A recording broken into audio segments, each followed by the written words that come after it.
You're recording. All right, I think we're good to go. Okay, let's start over. Hi and hello, everybody. So I first and foremost want to say thank you so much to UCSD, to Jackie, Maggie, to all the staff in the program that do a lot of the work behind the scenes to make space and community for you all, despite the challenging times, to make time to find space where we can get together and talk and build ourselves through our voices and language. It's such a special thing that not a lot of people get to participate, to think about how there are so many parts in the world where people are imprisoned and often persecuted for being in community and talking about the power of language. And we are in a position of wonderful privilege and access that gives us the opportunity to do that today.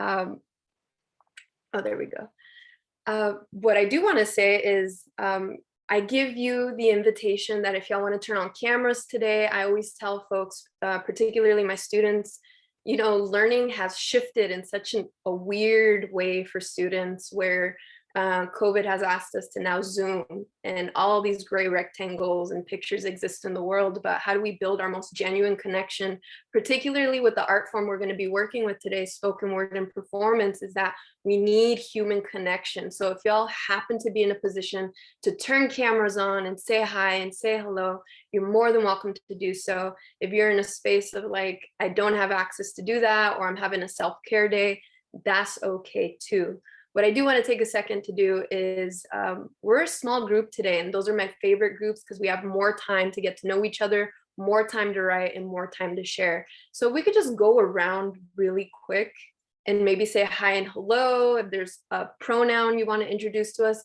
and something you want to introduce to us as unique or interesting about yourself. And so I can go really quick, and then we could just go down the line, whoever wants to go next. So hi and hello, everybody. My name is Karla Cordero, pronouns she, her, hers. I am a Chicana organic backyard farmer. I love to grow everything from seed and then bring it to my table and eat it and enjoy it. And whoever wants to go next, you are more than welcome to do so.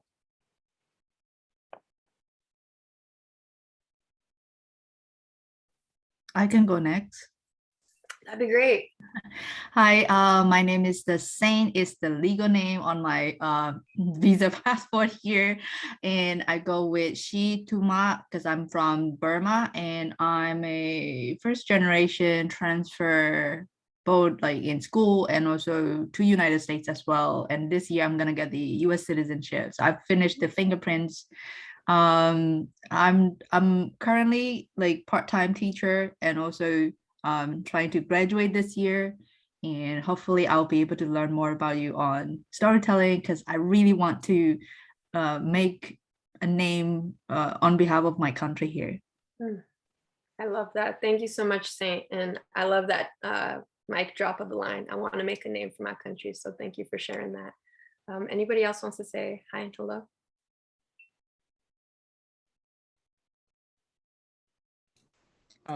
My name is John Luis Soto Jr., and I'm a first-year transfer, so I'm a junior. And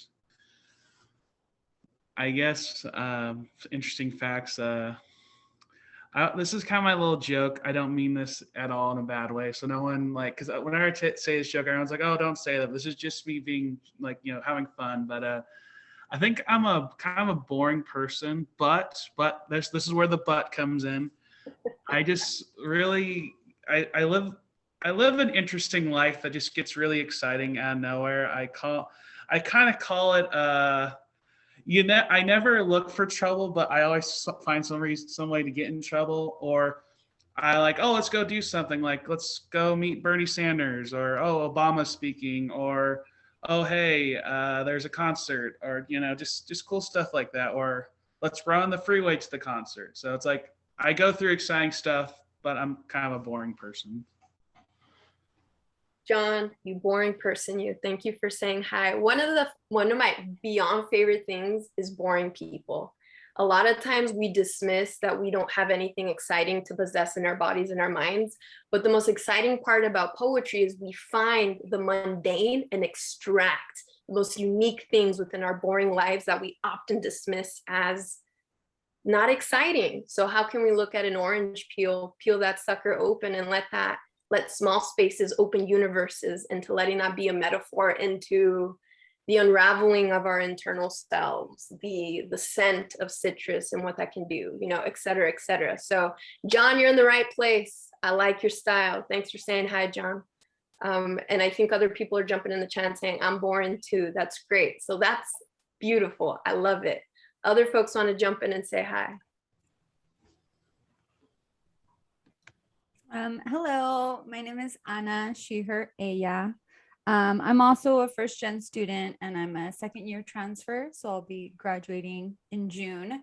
But I am also a education studies minor, so I want to continue on to the master's program to be a teacher. So that's what I'm currently working on. Thank you. Yes, I'm a huge animal lover. I'm also vegan, so that's something that I also try to incorporate in my writing. And also just my experiences as a, you know, first gen Latina woman. Yeah. Love it, Anna. Thank you so much for coming through. And yeah, I'm excited to work with you today. The other thing too, that when, you know, we're transitioning into becoming educators, we often get all the pedagogy and all the theory and all the classes, but a lot of times, you know, we go out into the field and we're like, how do we build community? We haven't done, you know, and I think these spaces nurture that, is to figure out how do we have conversations about language in unique ways and let them be learning experiences, not only for the student, but also for us as the professor, the facilitators. So thank you for spending a Friday to come and say hi and participate. Anybody else want to come and say hi? Yeah, I can go next. That'd be great. I'm Liv. I go by they, them pronouns. I'm also a first year transfer student, a junior, and an education studies major. I guess something interesting about me is kind of what fueled my love for like passionate writing, which is I got really sick one year and it kind of spiraled, and I faced a lot of challenges since, but it's given me a ton of things to write about. And it's helped me process a lot by you know, writing song lyrics or stories or poems about what I've been through. So yeah. Awesome. Thanks, Liv. And I myself, I was actually diagnosed with an autoimmune disease 2020 in the midst of a pandemic. And so writing has definitely been a place for me to figure out what chronic pain feels like, what going to multiple doctor feels like, what it means to, you know, deal with that in the midst of a pandemic. And so I applaud you for being here today and using your art as a place to build the bridges of understanding. So thank you for that. Other folks want to jump in and say hi. I think we got maybe about 3 people left. I can go next. My name is Nia, she, her, hers. And I'm kind of transfer second year student here, and my major is in computer science. I guess one unique thing about me would be like currently I'm trying to plant green onion. After I use them, so you just put the root into your water and they will grow really fast. And also trying to kind of record all kind of plants in the campus, because I feel it's just a way to get relaxed and enjoy after a day of busy work. Yeah, I guess that's all. And that's plenty. Thank you so much. It's nice to have a fellow green thumb person in the room. I did my graduate studies at SDSU, and we were the sunflower brigade. We would throw sunflower seeds all over the campus and just watch things bloom. So I applaud you for being a green thumb rebel and making green onion grow on campus. That's fantastic. Other folks want to say hi?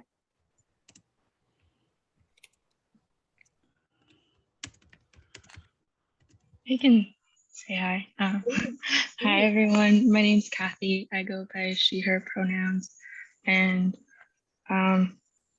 yeah, I don't know if it's interesting, but I love my dog and I love hanging out with her and being able to go to dog beach. And yeah. Yeah, I think that's plenty. We have so many animal lovers in the house. So loving a dog is like plenty to say your kindness reaches beyond humanity, right? We love our animals and we love our nature. So thanks for saying hi, Kathy. And you got folks coming through in the chat talking about basil and green. Okay, awesome. If there's any dog lovers in the house, go ahead and drop that in the chat as well. Anybody else want to say hi and hello? Yeah, sure. Yeah, my name's Anthony. I'm a second year transfer. It was kind of bad timing, and I'm a history major, education studies minor, and something. I'm kind of a weird person in general, but something that kind of surprises people when I tell them is that over the summer I got hit by a bus, and it was just a few scrapes and bruises, and I was limping for a little bit, but yeah, I didn't even break anything or nothing. So yeah. Well, Anthony, thank you for coming through today. That was the destiny saying Anthony still got work to do. So you're here with us, and I'm sending all the good healing if you're still kind of going through those trials and tribulations. But thank you for being here. And then, of course, Jackie, did you want to say anything? Hi and hello, something interesting, unique about yourself? So hi, I'm Jackie Dewar. I'm the program manager for Transfer Student Success. As I mentioned, I'm really happy to be here and listen and learn. Something interesting about me. I'm a big X-Files lover. Like I've seen the series twice through, and I'm thinking about starting it again. I just think the X-Files is like so interesting. and I still get excited about that, like Dana Scully, who's just, so fierce. And then that Mulder connection, I'm into it. I just really like the X-Files. I don't know if there's anyone else in here that likes, I didn't even think I like science fiction, but I do now. I love it, Jackie. If we got sci-fi lovers, also drop that in the chat. I just actually started the X-Files, and I'm now getting into the saga, which is super exciting. I didn't think I loved sci-fi either, but I kind of really like it. So I'm happy to know there's other sci-fi lovers here. So my people, we go through this why? Because a lot of times there's a lot of clear imposter syndrome, this idea of self-doubt, that our stories don't matter, that our voices don't matter. And what do we have to say that's going to make people want to listen? And the reason we go through this is to have the conversation of how we can connect to each other without even meeting each other, but this is our first time having a conversation. And at the same time, how unique and standalone we are. And so when you think about writing about, let's say, a chocolate chip cookie, nobody's going to tell that story about the chocolate chip cookie like you can, because you have your set of experiences of what that interaction looked like, whether it be making the chocolate chip cookie and the cat is walking around the room, making a chocolate chip cookie after you got hit by a bus and finding salvation in that melting chocolate on the dough. You know what I'm saying? So I want us to acknowledge that those are the powers we possess. And in the realm of those powers we possess, we are in a society that's addicted to storytelling. We are fascinated by TikTok, Instagram, Facebook, social media, consuming human interaction because that is what feeds and nurtures us. So we are going back historically to the origins of what we call oral storytelling, the very place where we started as humanity to go around the fire, tell stories, legends, origin stories, spells, curanderas, witchcraft, the news, as we talked about, entertainment, because it is in the essence of what our voice can do that captures community together in the essence of finding humanity. Anybody can give us a news line about how many people died in X location, but when you can write a poem about what emotionally that felt like, and the kinds of metaphors we can create, doors and bridges and windows for us to connect to those experiences, that's where the power lies. And so when we think about what is one of the most great, wonderful gifts we can be given, it is the gift of language. Language can start wars, but language can most certainly bring peace, connection, empowerment, the ability to rescript and rewrite history, to take power back, to rewrite our histories who have written them wrong and haven't told them, because we are right now in a country that has done such a good job in ghosting our narratives, that we, through language, possess the ability to unghost ourselves in a world that has done such a good job of doing that for us. So we need you more than ever. And today I want to just introduce one genre in the variety, I'm gonna call it the multiverse, because I just saw Spider-Man Homecoming, which was fantastic, but I'm gonna use the multiverse right now and say we are in a multiverse of how we can harness language to explore multiple intersectional worlds. And in this case, I want to give you a crash course on spoken word and performance and how that ties back to my life, how it's almost, in this case, helped me survive, in this case, has gotten me addicted to sharing this knowledge with as many people as I can, and getting you hopefully writing a little bit today to experience just a little snippet of what that feels like. So what I first want to do is draw a Google Doc. I will share it on the screen, but for access issues, if you want to have that on the side, or you just want to archive it for later, you're more than welcome to click on that and have access to that. I'm gonna share the screen, so let's go ahead and get there. And I'll expand this a little. And this is totally not the screen I want to share with you, but I will get there in a second. Okay, here we go, here we go. Now, before I get moving, can everybody just throw like a human thumbs up or a Homer Simpson reaction thumbs up? Everybody can view and have access and see everything, okay? Everybody good? That's that Homer Simpson thumbs up I'm talking about. Okay, cool, awesome, awesome, awesome, thank you. So, as mentioned, my name is Karla Cordero. I am giving you my personal contact information because I say once this is over, we continue to build community. I want to be a resource to you. So please follow me on Instagram, reach out anytime. That's my personal email. You can reach out anytime, or you can contact me through my website. So just have that information for yourself if you ever want to continue to be like, okay, I went through this workshop, I'm excited, what's next? So I can help give you resources to navigate that excitement. Now, as we kind of go through, who am I? I talked a little bit about myself. I'm a professor at Miracosta College, San Diego City College, as well as an occasional faculty visitor at UCSD for the Chicano and Ethnic Studies Department. I'm a daughter, a sister, I'm an aunt, Netflix enthusiast, comic book nerd, green thumb, border child, you name it. And I think it's so important that when we think about poetry and performance, that we acknowledge that we come from intersectional identities. We are not one thing. Language can limit us. To label us one word is limiting your power. So when you think about writing, think about the intersectionality of yourself, how many powers you possess, and don't let one word, right, on that census that we have to cross out that box, limit your power, all right? Now, as we move forward today, I always try to give kind of an sense of an invitation of an encouragement, that our ability to be our most rebellious selves is that we have to practice the art of listening, because we have forgotten how to listen. Our world is so bipolarized, right, the left, the blue, the red, right? And if we can be open-minded to all possibilities, then we can offer, right, the ability, again, like I said, to build bridges, connection, understanding between opposing perspectives. And poetry can offer that.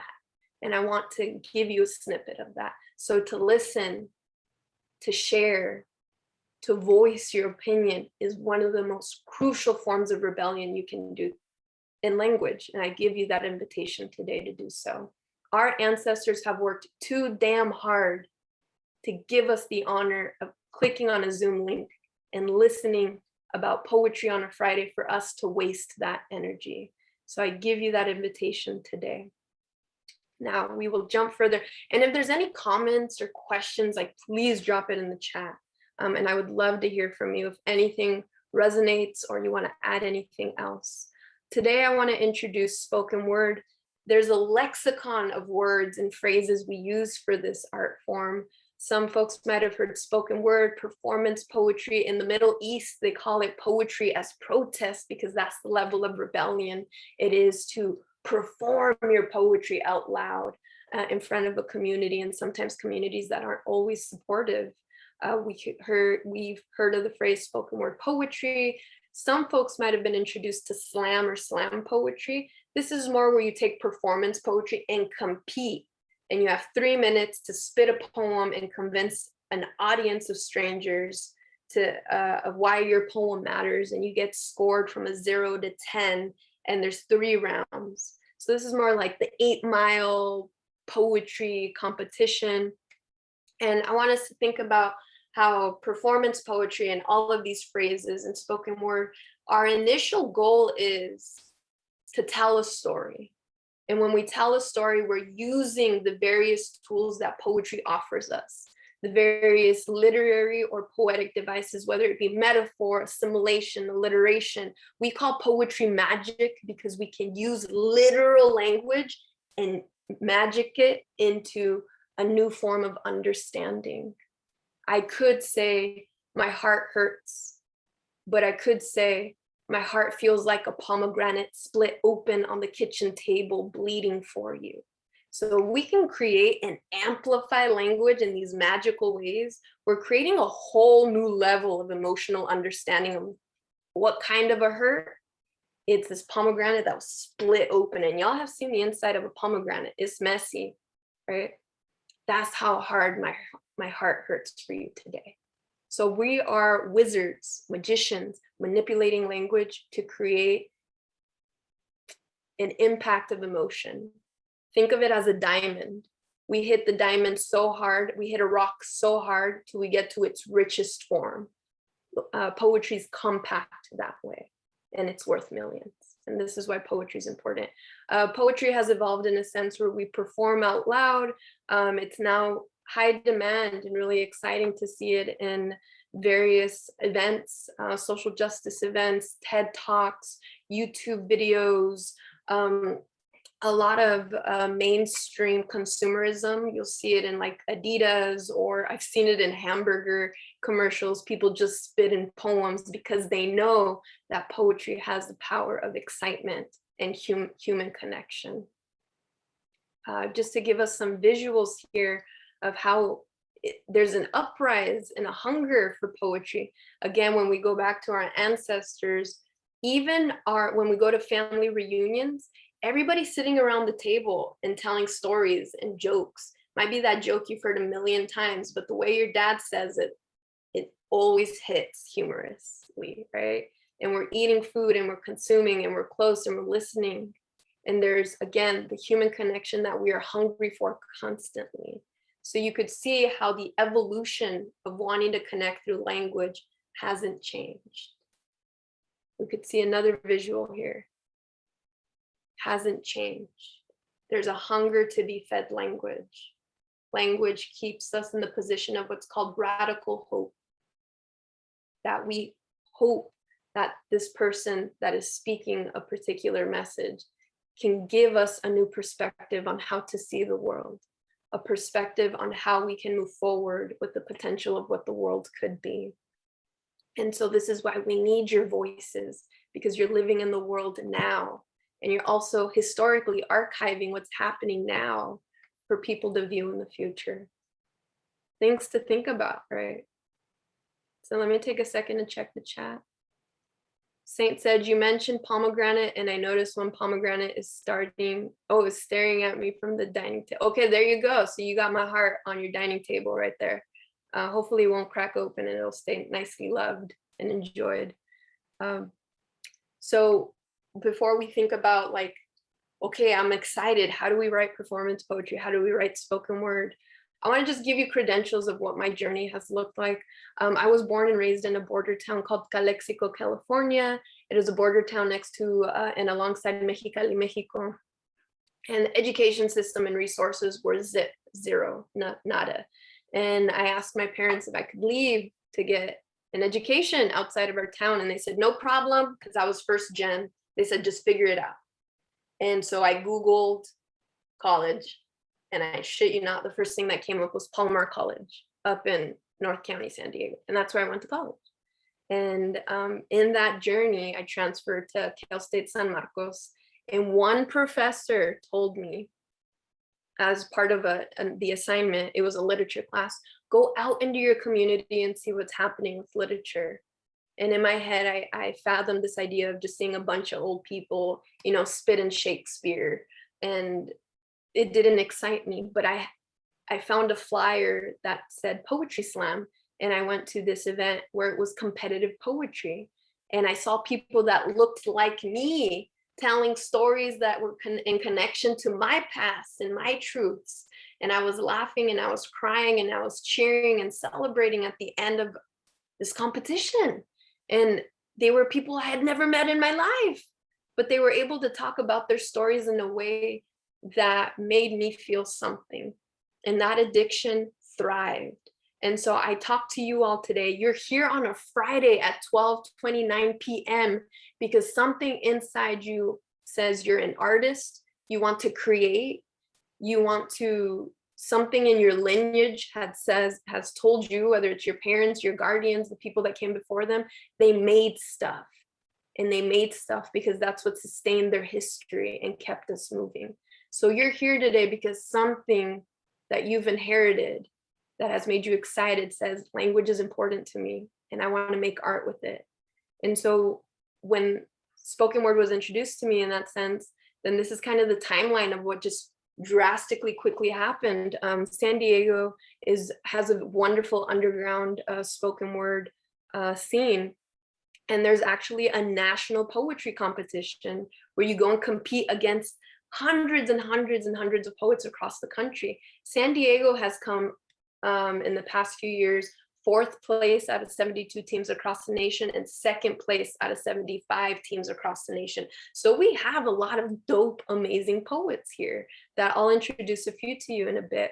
And so I was super privileged to make the team and then go compete at the national level as the first Chicana historically for San Diego. And it was so exciting to rank, 4th place in the nation in 2013.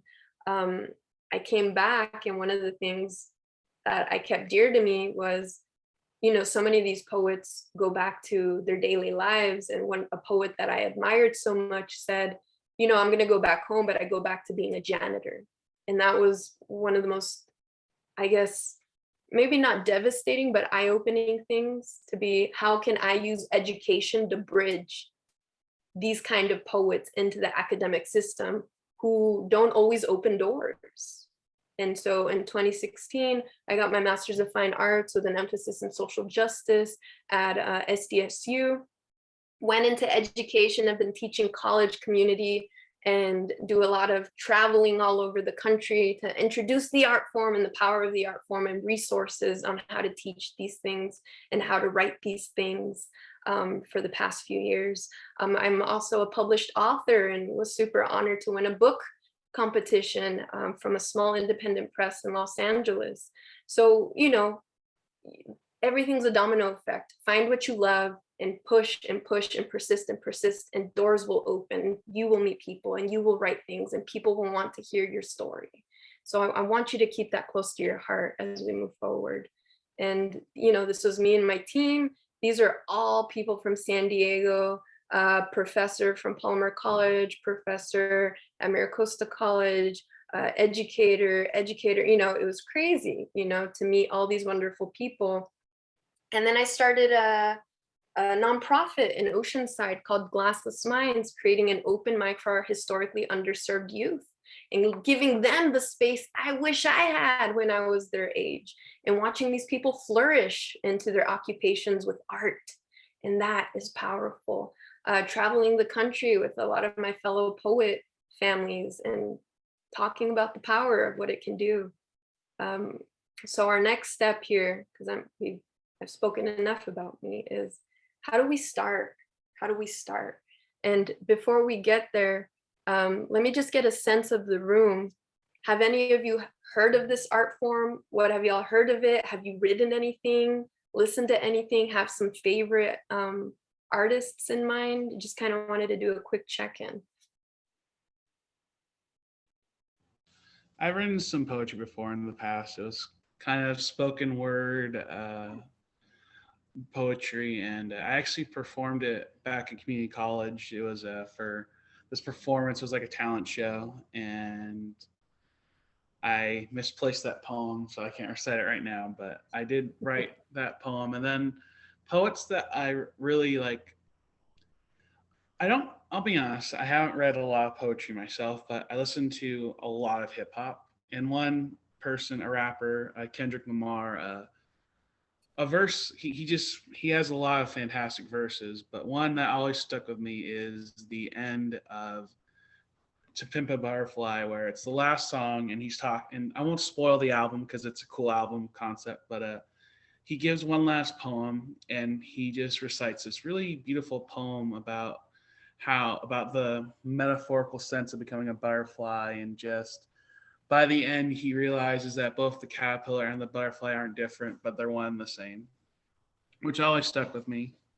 This notion of how the wisdom to once you become a butterfly, the real wisdom isn't that you're the butterfly, but the real wisdom is that there really is no difference between the grow and change and who you want to become, because really it's when you become the butterfly that you look back and see that you always were that butterfly, and vice versa. The caterpillar was always, the caterpillar / butterfly. Yeah, absolutely. All right, folks, I'm gonna hand it all over to John. John's gonna finish today's workshop. No, just kidding. But no, it was beautifully said. And I think when we think about poets, I think music, rappers are contemporary poets. So do not dismiss rappers as people that are not poetic, or a lot of times we have this stigma that poetry belongs to the academic space, that poetry is an elitist, predominantly like white upper class male art form, when in reality, if we look at the work and the word technique that a lot of these rappers are doing, and the cadence and the alliteration, especially their metaphors. I mean, think of Tupac, a rose popping out of concrete. I mean, give me more metaphor about surpassing poverty into the blossoming of success. So I think you're right on the money thinking about, rappers as the model of what you can do with language. Other folks want to share if they've been introduced to spoken word or their experiences with it?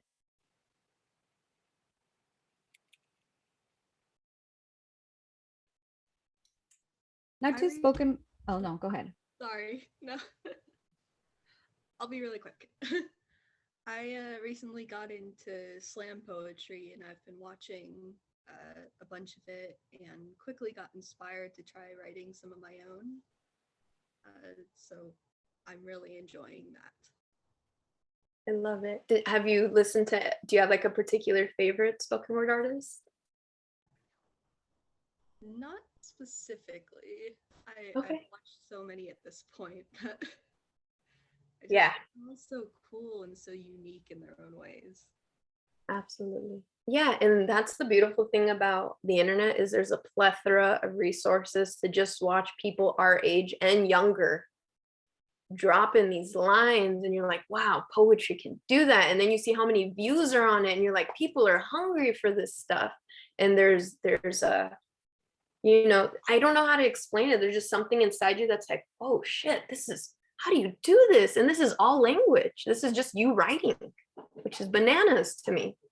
So yeah, absolutely. YouTube and watching a lot of poetry and listening to music, these are all wonderful tools to educate ourselves on like, how do you do this thing?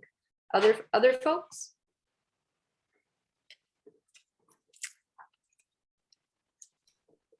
Well, yeah, I've written a lot of poetry for my classes and just for myself as well, but I'm definitely interested in knowing how to transform a written piece into something that is more performative.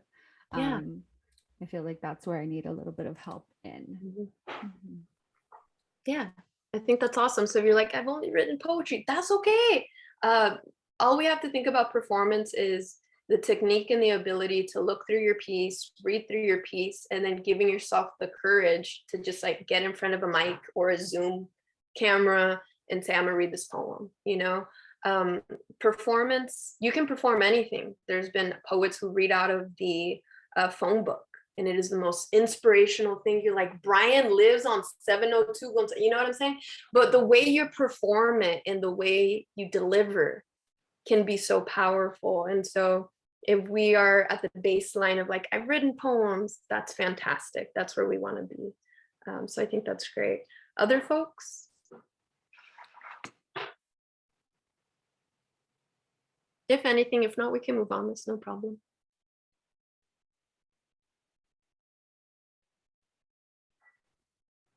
I can talk a little bit of it. I think probably the first kind of like memorizable for me, like to introduce to US poetry is like in Minnesota, where like my college is.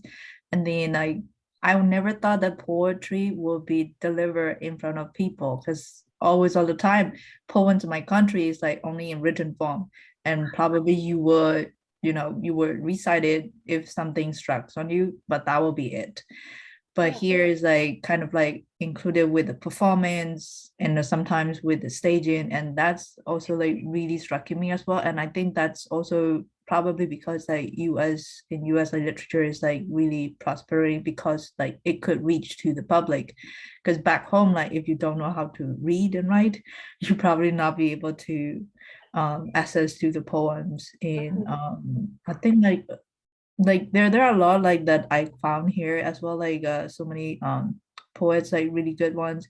But I also want to like cooperate between two different culture, and then see what will be the middle ground to create something that will be suitable for me as well.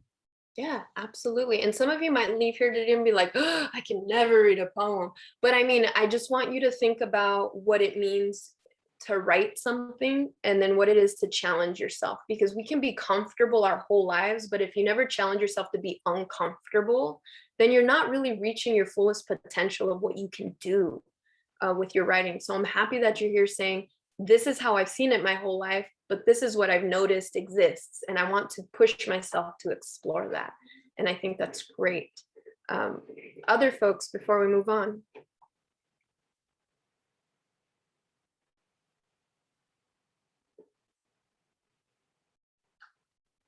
Okay, so let us move on. So I'm going to give you the quick nitty gritty of how I started writing poems. And I think, as a lot of you had already mentioned, is a lot of studying, a lot of witnessing, a lot of observing, is to just read and listen to everything: vinyl, movies, comic books, graphic novels, a lot of poems, a lot of recorded poems, a lot of music, and replaying those things over and over, and channeling the moments that get you the most excited.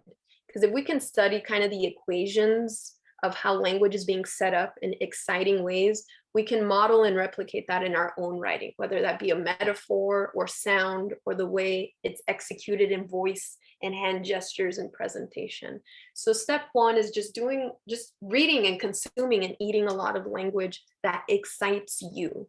I constantly have books that excite me near me all the time. So if I'm feeling empty, that means I got to go get full, right? When we think about writer's block, we don't have a block, we're just empty. So we got to get full. You go and reach for the books, the vinyl, the music, the film that gets you excited. The next step I would suggest is just write. What gets you excited? What ticks you off? What do you want to celebrate? What are you grateful for? What haven't you explored yet? Sometimes poetry can give you the opportunity to unravel your histories that you haven't had the opportunity to think about. So what excites you? What bothers you? What do you want to bring an awareness to or an education to? And let's write about it. And you don't have to do anything like New York Times epic, writing. But I remember there's an amazing poet named Matthew Cuban, and he goes, my favorite kind of poetry is honest poetry, is when you can be your most authentic self in the kind of things you write. So when you're in this writing journey, which is like forever, right? Our next step in the realm of performance and poetry and in any writing is to share, revise, revise, revise. And that time is going to be your best revision tool. A lot of times to, write things, leave it alone, come back to it with a fresh pair of eyes. and more importantly, to have a community of people you can share your work with. Building community is so essential in your writing for anything, an essay, a poem, research paper, a novel, a short story, because a community of people invites various perspectives on how they see your stories evolve. Not write them for you, but say, you know what, the metaphor here, it's still tripping me up. It's a bit abstract. Can you give me something tangible? I never noticed that. Okay, let me refine. So think about when you write stuff, don't lock it in your notebook and put it away forever. Our next step is that discomfort level I told you about. Go into a community, be hungry with the community. And if you don't have a community, be the leader that starts one. Hit up a friend or two that writes music lyrics, and the other one that likes doing stand-up comedy and saying like, hey, do you want to get together on a Zoom and like workshop each other's work? And this is what I wrote. And that's how it starts, right? My step 4 is practice. So once you have a piece, your other most valuable tool is reading it out loud. Reading out loud is your second best revision strategy. A lot of times it feels really comfortable on page, but when you read, you get a lot of natural pauses and a lot of natural revision that helps you kind of create this fluency within your work.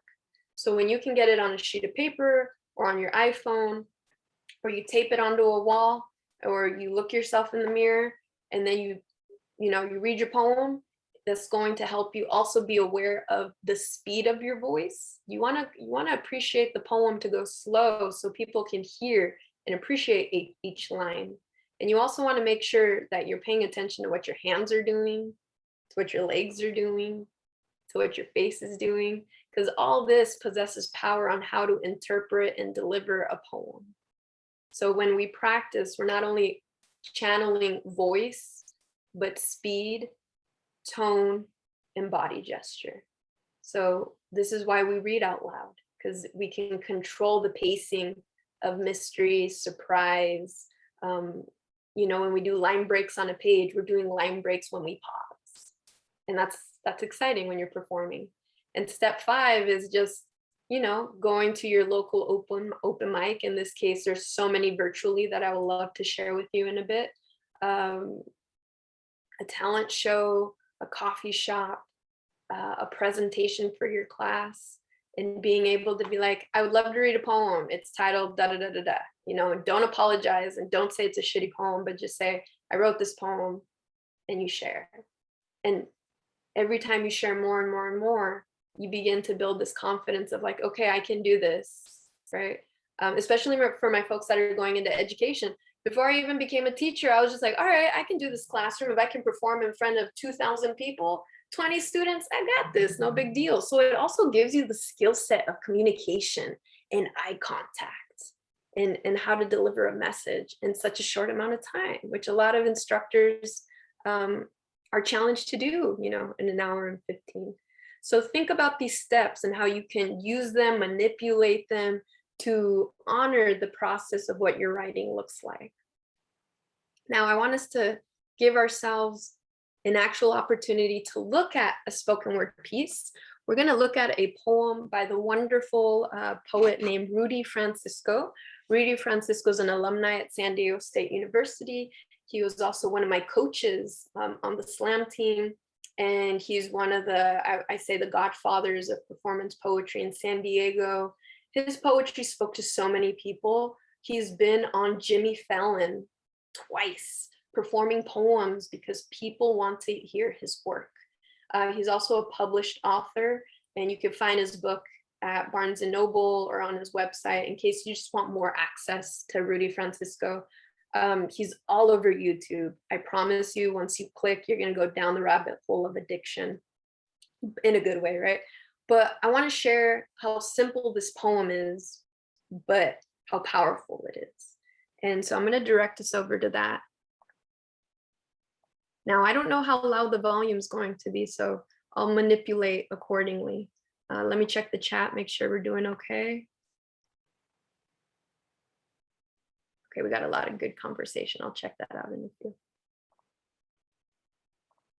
Okay, so this is his poem called Things I Strongly Believe. And in competition, when you're competing individually, there's rounds where you have to tell a story in 1 minute, then 2 minutes, then 3 minutes. So I believe this is his 1 minute or less, or 2 minute or less poem. But enjoy. Let's see what he has to say.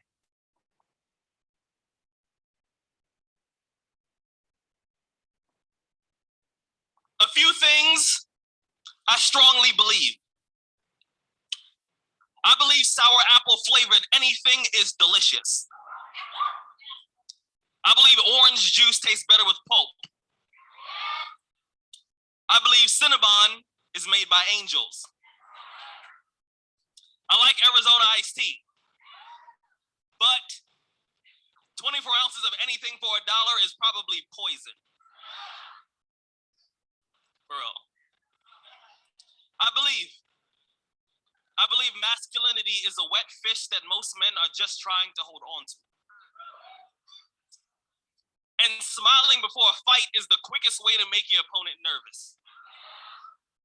I believe music is easier to digest than medicine. I believe a good song can turn any room into a church.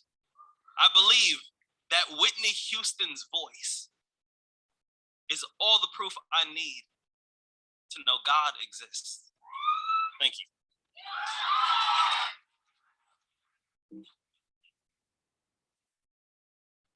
Okay, let me get out of here really quick.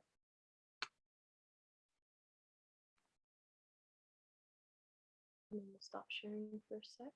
Okay, oh, we got claps and he's not even here. You're like, yes, pray, you know, hallelujah, amen, let's go, you know? But let's think about it for a second. So what excited us about this piece? Again, performance poetry in like under 2 minutes. What excited us? Tell me, unmute yourself or just share what you think he's up to. I wanna hear from you. What y'all got? Favorite moments, favorite stuff. The comparison between masculinity and holding on to a wet fish was so powerful. Like that definitely was like, whoa, mic drop moment. But also just like saying like these opinions that maybe are like unpopular or whatever, like, oh, orange juice is better with more pulp. Like that's also very powerful too. Like, wow, it was amazing. Yes. So remember, how do we write a performance piece? Step 1, read, study, observe, be a witness. So now we're breaking down the kinds of rhetorical moves, the kinds of poetic devices, the kinds of techniques where he is a magician manipulating language, not in lit, because he could have been straight up, masculinity is horrible, masculinity is no good, masculinity is toxic. But this guy chooses to use metaphor to say masculinity is a wet fish. And you're like, what? Yes, right? Yes. Trying to hang on to it as it wiggles and squirms, you know? How the straight cis male tries to grapple to what society tells us what masculinity should look like is hard. And he doesn't do that right away. He doesn't drop you with that knowledge. He starts kind of lighthearted and then gets deep. So we can now think of one, what Anna said, the ways we can use metaphor to talk about hard subjects as icebreakers, instead of being like, masculinity is horrible. You're just like, well, duh, but what does it look like to you? A wet fish, right? Other folks, what else? What else excited us about this piece?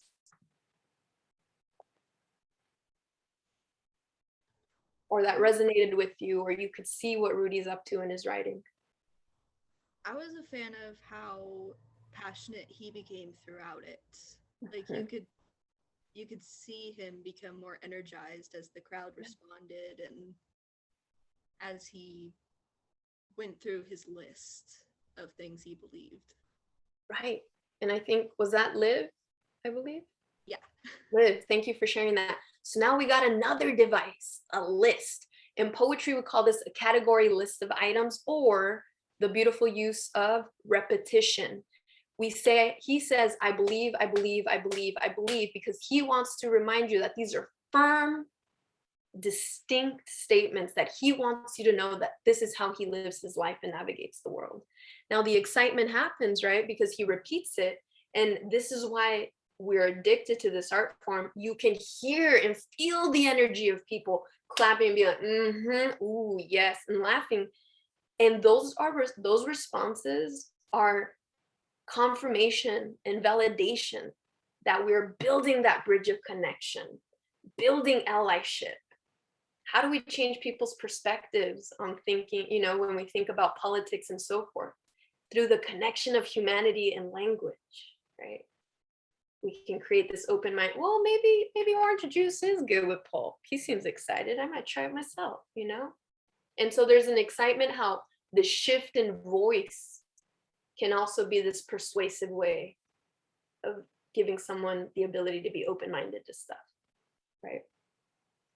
I love that, Liv. Thank you. Other folks, other comments.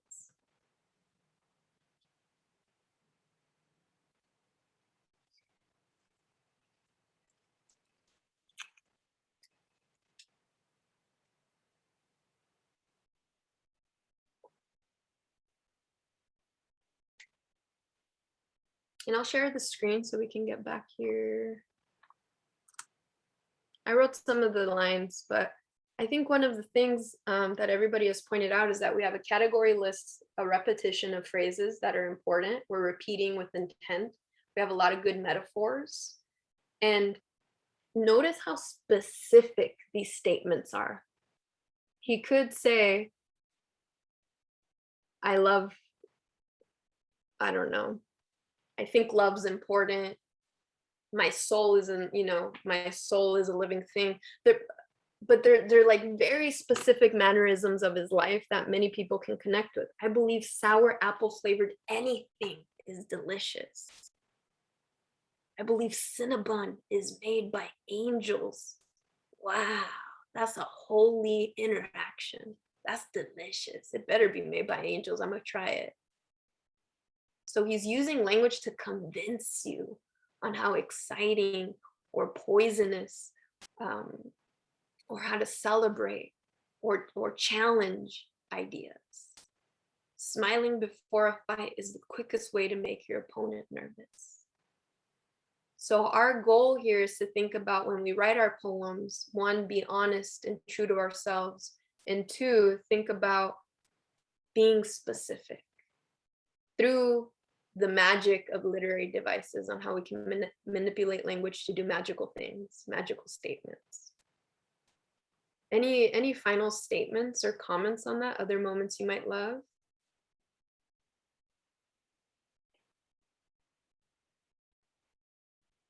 I was gonna say, I think the music is easier to digest than medicine was really a profound line, mainly because I find that just from my own experience, there's a certain fear of taking your medicine, if you will, of going to the doctors, of just like being really scared of that. But yet, when you listen to music, it's almost like a therapy with music, and you're getting a different type of medicine through music, and it's easier to listen through that than it is to have a doctor tell you the bad news. Exactly.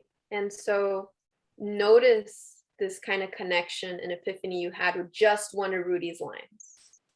This idea that medicine sucks. Nobody wants to take medicine. It's going to get you better, but medicine sucks. But when we think about music, it's another form of healing, another form of medication, that I can listen to happy music, I can listen to sad music, but it's going to heal me in a different way that's easier to consume. So I think that's great that we're looking at specific lines and saying, I know what he's doing here. There's an excitement here. Other comments? I really like it particularly about like how he goes from very simple day-to-day usage and then go to harder things that we probably be able to just talk in academic world, but he brings along everything to social justice, and then his timing, like his presenting is like really like let us follow along with his message. Exactly. And I think Saint brings up a good point is, what if something I want to write about is the time I was a victim of misogyny, or the time I was a victim of racism?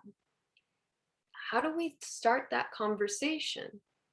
And a lot of times we need to think about our audience. Who are we writing for and why are we writing for them? A lot of times our audience at the beginning of our writing endeavors is us. We write for us because we need that. We need that salvation. But when we then want to think about sharing it out into the world, how are they going to digest our language? And so when we're talking about tough topics, sometimes giving some kind of an icebreaker before you hit them with social justice content is really a nice way to open the doors to be like, I want to welcome you into my world. I want to welcome you into my story. And then once I get you comfortable, then I want to tell you some of the social injustices or the hardships I've encountered. Because if you start right away and be like, I've been a victim of misogyny, you're like, whoa, what happened, you know? But if we can humanize the voice behind the deeper story with sour apple and orange juice and Cinnabon, there's so much sweetness to love before we get into the hard stuff. So I think Saint brings up a good point, is if you are excited to talk about tough topics, how do we rhetorically enter those hard things? We got to ice break into the sweet before we get into the sour. So well said, Saint. Other final comments before we move on?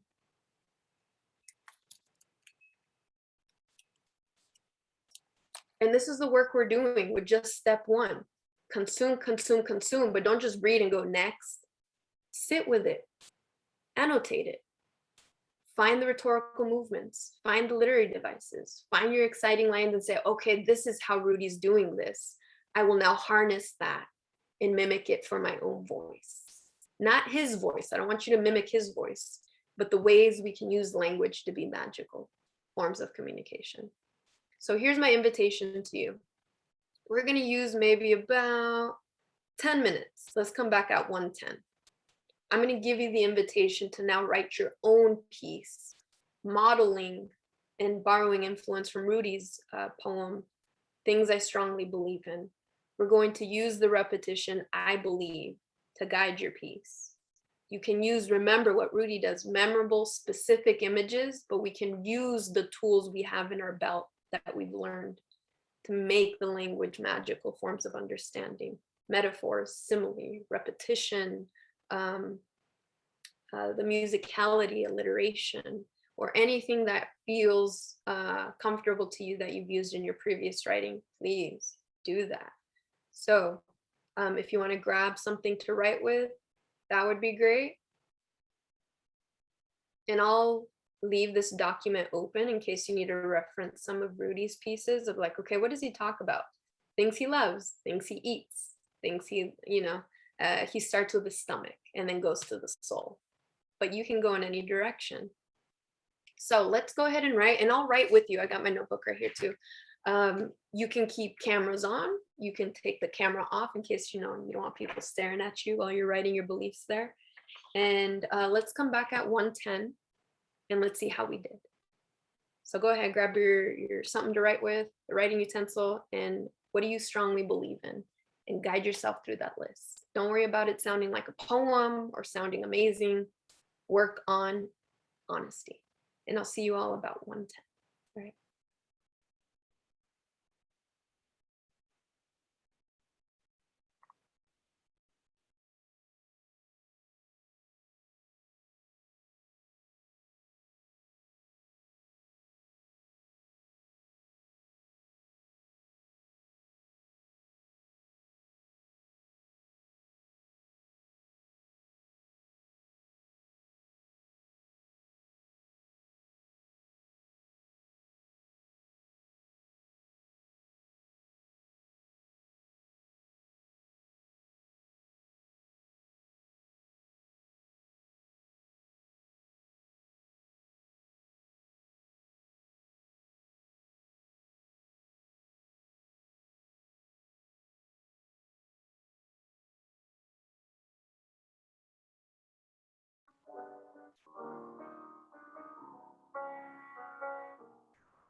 Doing a 1-minute check-in. It's 1:09.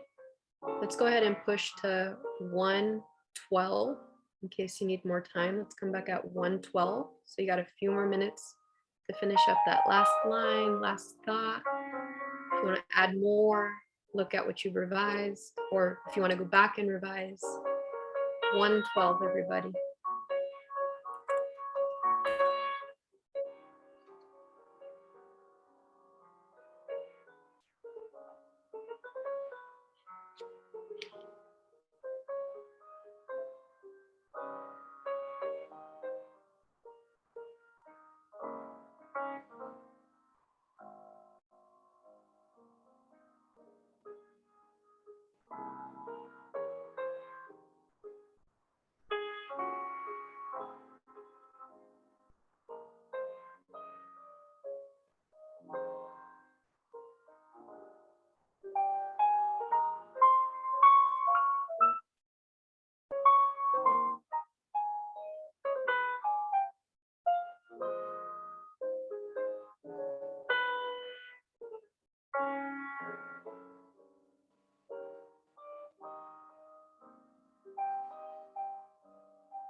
All right, folks, we hit that 112 marker. So feel free to, again, write that last line, last thought. If you're not done, that's completely okay. Remember, we all write at different paces, at different speeds. If you wrote one line, fantastic. If you wrote 10 lines, fantastic. We'll go ahead and lower the music here a little. And if you're still writing, go for it. Just kind of shut the music here. Okay, so we're back. We've returned. We've thought, we've written a little bit. I'm super, super excited to now think of our next step, right? So step one is read, consume, witness, study how a poem functions and works and what we get excited about. Then step two is writing and taking inspiration and modeling and replicating ideas we can use and borrow to write our own stories. And step three, right, is working through the revision process, and we're skipping over to 5, but we can still think of revision process with our community as this idea of like sharing out loud. Is anybody interested in, you could do any of the following. You can share a line, you can read the whole thing, or you can just talk about your process and what that was like. So I'll open the floor to anyone that wants to jump in.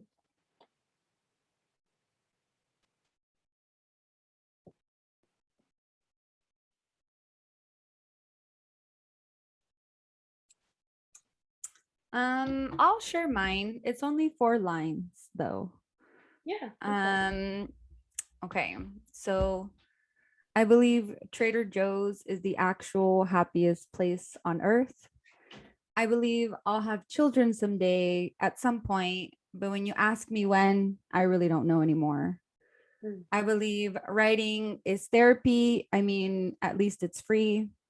I believe the explosion of a gusher in your mouth is divine intervention. Woo! How's that last line? So y'all can throw like one of these. You can use your reaction. The other thing is, now that we're kind of transitioning virtually, is how do we replicate that excitement we saw in Rudy's poem? Is like, yo, drop some favorite lines in the chat. I mean, how's that gusher last line? Divine intervention. I mean, get out of here, right? Anybody want to comment on that poem or say anything about that poem that felt relatable? Getting love in the chat.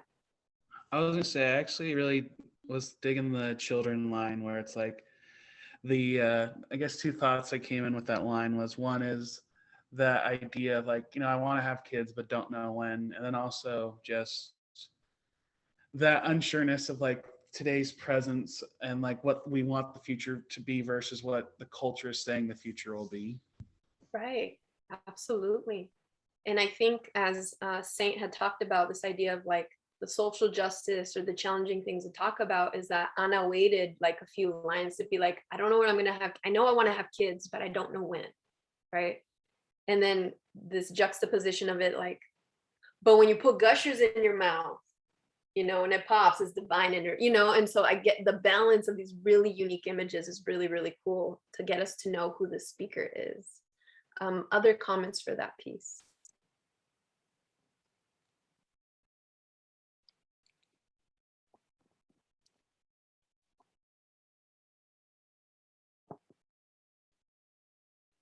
I really liked your opening line, comparing Trader Joe's to the happiest place on earth. And why do you like that line, Liv? It really, it told me something about you, that that's what you value. That's what you see as this wonderful thing. And I connected with it. Right. And one of the cool things of the poet Gwendolyn Brooks says is like, how do we write poetry? And it's taking the original speech we own in our tongues and giving it a facelift. And so the happiest place on earth, if we go to like the cliche is like Disneyland, the happiest place on Disneyland. But how do we break the cliche and like rewrite it and restate it? It's like the happiest place on earth is Trader Joe's, duh, and Liv gets this richness of information. It's like, I know why you like that place. I know why, and Liv, Anna has now bridged this connection to Liv on like their experiences with Trader Joe's, which I think is fantastic. Awesome. Other comments?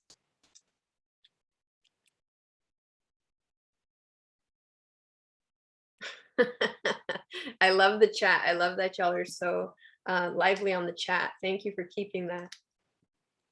Oh, someone's adding Target. Okay. And this is the cool thing. It's like, how many of you get your grocery cart and then you like have to stop at that dollar section at Target and you have more than you need because you only need a milk, but now you got Post-it notes and now you got all these cute little things, and here's the exciting connection of what our stories can do through poetry. Target all the way. Here we go. Now we got the debate between Trader Joe's and Target, and I love it so much. Other comments? If not, I would love to hear from someone else.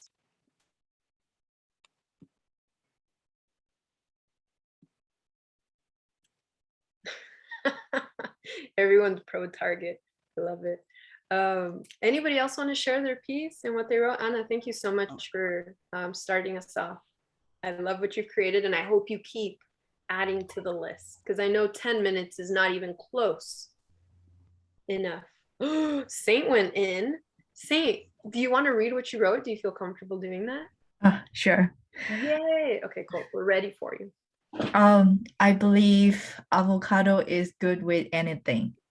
I believe Coca-Cola tastes better with salt. I believe pizza pairs well with pineapple. I believe 99-cent store charge more than $1. I believe stress is like water to drink, not too much, not too little. I believe Amazon Prime knows more about me than myself. I believe technology is more advanced than phones and cellular data here. I believe science is way ahead of public transportation services. I believe that BTS is all I need for everything to be alive. Y'all give it up for Saint. I love it. Oh my goodness. This is so rich. This is so rich, right? And there's so much here. We get fed in our stomachs. I believe avocado is good with anything. Yes, amen. Thank you. You know, and then we get more specific on the palate of the speaker. Folks, anybody want to talk about this piece? Favorite comments, favorite moments? The Amazon line, though, that one hit hard. Right? What a political statement to talk about Amazon and the algorithms of them knowing what we like more than we do, you know? I think Aurora, please correct me. I want to honor your name. Is it Aurora raising a hand? Yes, I pronounce it Aurora though. Aurora, thank you, Aurora. Please. Yeah, no problem. My favorite line that had me laughing is, I believe 99-cent store charge more than $1, because I just went to 99-cent store and it was like $1 and like 29 cents. I was like, y'all are lying to me. Y'all said this was a 99 cent store. Why are you charging me more? It's already above the dollar. Like, what's up with that? Like, come on. Like, just, and I heard that they're going to change it like 99 cent and up or something like that. But like, either way, I'm not fond of that. I'm not fond of that. I'm still trying to grasp I believe stress is like water to drink, not too much, not too little. Like, that just seems like a lot for me. I'm like, this sounds really good, but I'm a person who does not drink water. So, and I'm a very stressed person. So I'm like, how does that, not too much and not too little, is that like, it's balance? I'm like, as a stressed person, I'm like, I'm not balanced. But yeah. No, I love that. And this is the community, right? The revision part. It's like, I'm a little caught up on how the metaphor of stress correlates to water, as someone who doesn't consume a lot of water, right? But then I'm stressed. So again, these are suggestions where Saint can go back and be like, well, maybe it doesn't need to be water. Maybe it needs to be sugar. Maybe, you know, but these are choices that the writer gets to ultimately choose. So Aurora, thank you for coming through with the lines that connect with you and the lines you have questions and curiosities to. Folks, to honor time, I would love to hear more poems. If anybody wants to read what they wrote, that would be great. I can go next. Please, that'd be awesome, John. Oh, give me 1 second. It's like, so mine's kind of like, I think, like 13 lines, I think. So sorry, it's a little long, but I kind of just went off the top of my mind, and yeah, I don't know. I'm just gonna share it. So cool. I don't really believe in anything. I believe that people have more in common with each other when it comes to topics no one cares about. I believe that loving yourself is more important than trying to find anybody to love you. I believe that the worst of us have lessons to teach, and the best of us will do more harm to you than what's considered possible. I believe children want friends, but adults just want to be alone. I believe even when the worst is at its worst, there's still a chance. I believe that it's okay to be sad. I believe it's okay to miss your friends.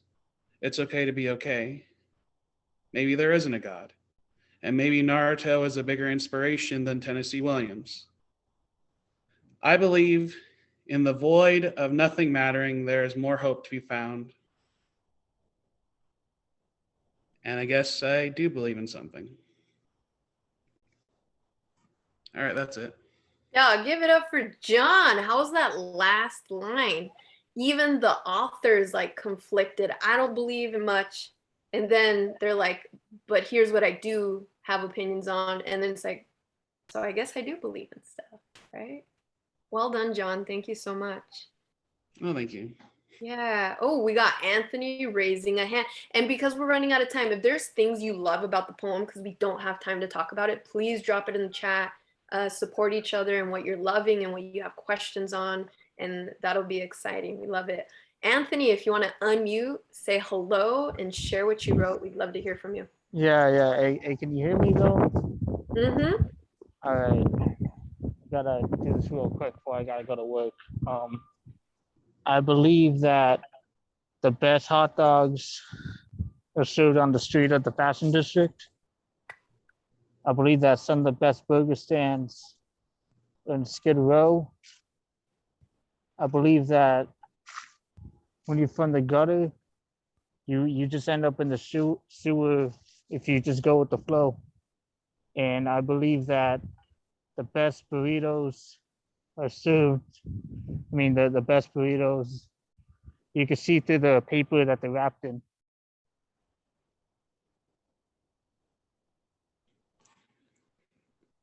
Yeah, I'll give it up for Anthony. Yes.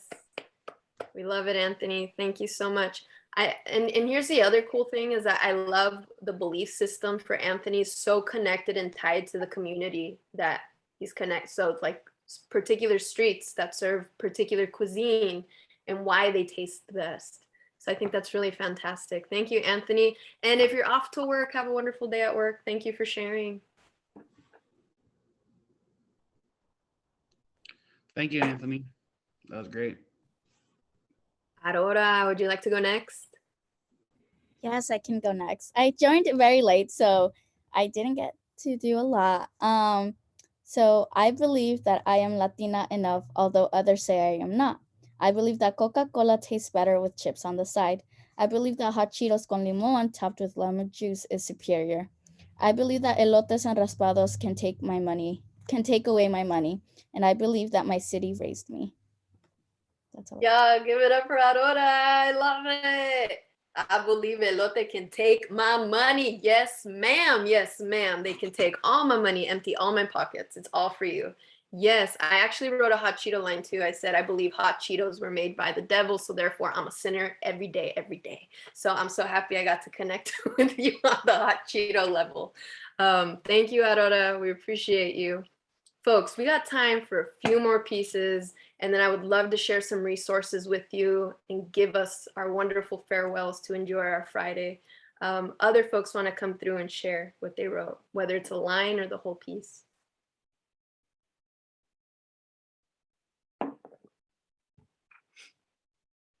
Yeah, I can go next. I was trying to figure out a sentence that connected kind of my two parts, but I couldn't. So at one point it's going to take a turn, and just bear with me. Go for it. I believe that nobody can have enough office supplies. I believe that cats have just as much ability to be a man's best friend as dogs do.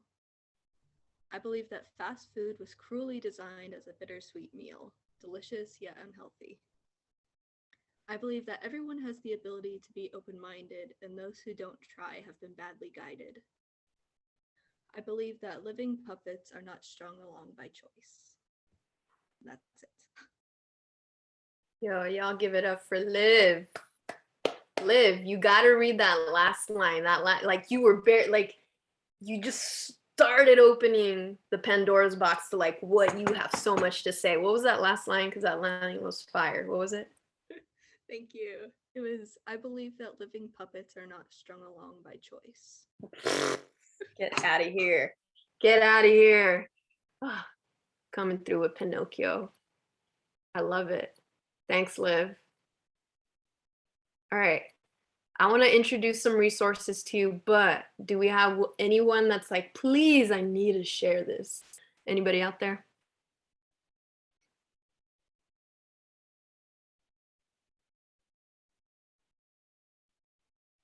Okay, I'll do a check-in at the end.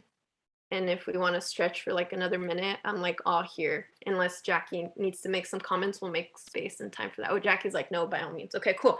Let me cover some final resources for you. Because again, if this excites us and we're hungry for it, it's like, where do we go next? And so save the Google Doc if this excites you and you want to keep working on your piece. And it's like, what do I do with it now?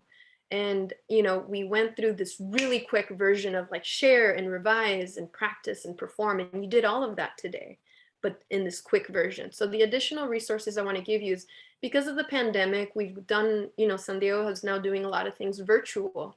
But the beautiful thing is we can do virtual things that are outside of our reach. So there's a lot of amazing community spaces on Instagram, as far as Los Angeles, as far as, well, I only gave you one in Los Angeles, but we also have San Diego also has an open mic called Palabra. So if you follow them on Facebook, they always have an open mic. I think it's every Thursday, and they have featured poets, so you can get on there and share your I Believe pieces or just listen.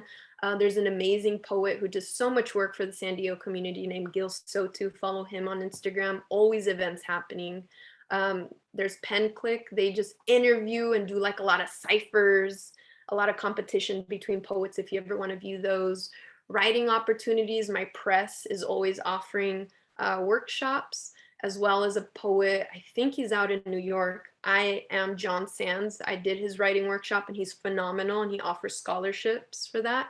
And then you can follow me on Instagram. I run a collective called Con Ganas, which is the Spanish phrase with great desire, with great passion. We get together with a community of writers of all levels, and we just write. We take time to write, and then we share what we wrote, and we keep working on our projects and set intention.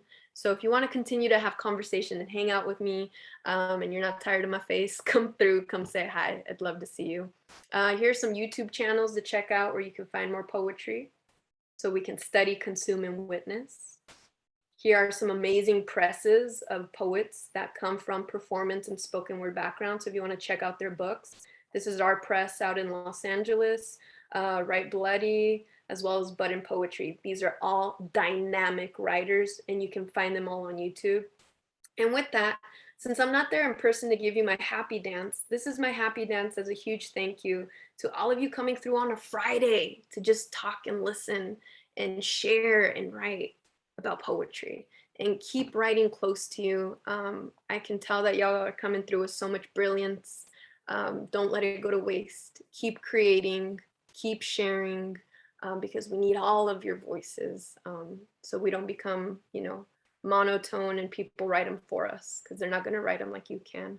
I do want to hand it over to Jackie, but before we do that, can we give ourselves like a round of applause? Y'all did it. You came through on a Friday. You made it to 131, and we wrote and we listened and we shared. And I love you all for it so much, and I hope you continue to stay connected.